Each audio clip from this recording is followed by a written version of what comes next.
The basis of this essay assignment is your imagination, which is being tested for the amount of detail it can use in depicting a differently abled day. When one seemingly small part of your background expectancy, such as a part of your body, which is the constant backdrop to your everyday life, when one small part of your everyday life changes, it has a ripple effect. The changes will impact you, sometimes in a major way, but what might surprise you is how powerfully the little changes can compound to transform your experience of everyday life.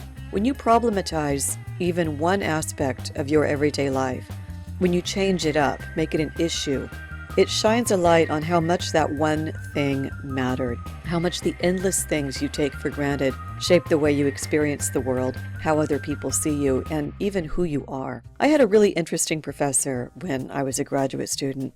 His name was Harold Garfinkel, and he had invented the field of ethnomethodology back in the 1950s at UCLA. By the time I was his student, he had retired, but he still loved to teach, and we students were so excited to get to have a seminar with him because he was a legend. Ethnomethodology, the sociological theory that he invented, examines how we humans create and recreate our sense of reality in and through our everyday interactions. And one of the most important ideas behind his work was that to know what the rules are, it can be very useful to break them. So if you want to understand how we use our bodies to make our way through the world, then you should problematize that process, because it's really hard to understand how much goes into that sense-making until part of it doesn't work anymore. So Harold had us do experiments.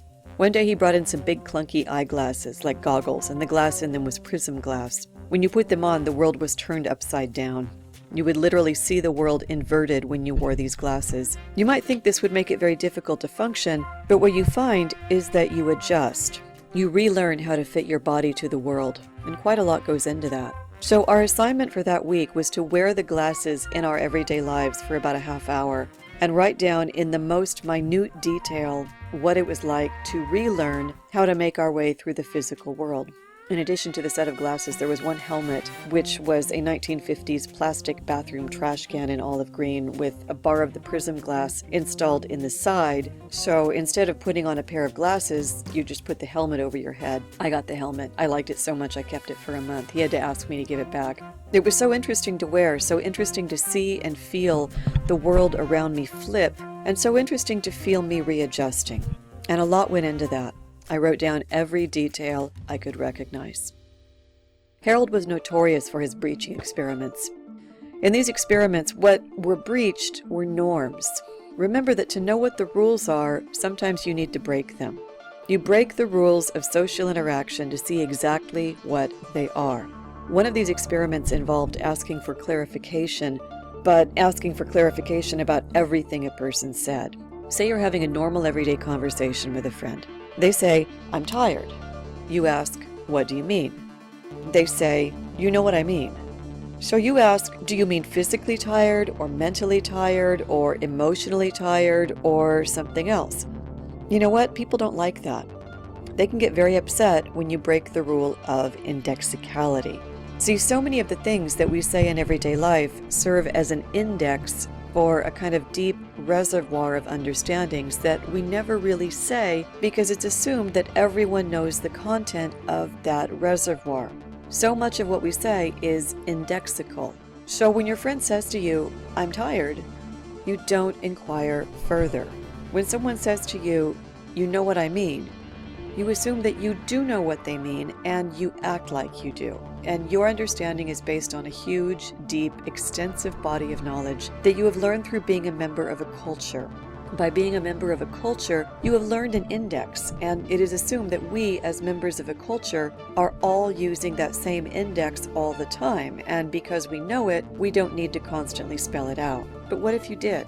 What if, in the course of a normal everyday conversation, you asked for clarification about everything the other person said? And what if, for one day, one of your normal abilities was no longer part of your life?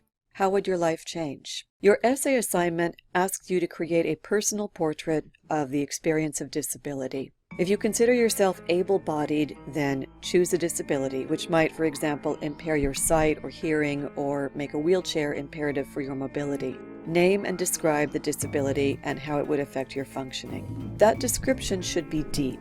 Imagine and describe in exquisite detail how your day would go differently with this disability, from waking to sleeping. Consider such details as using the bathroom, showering, eating, getting to work or school, relating to people, and more. Reach for as much detail as possible. How would functioning with this disability change your life?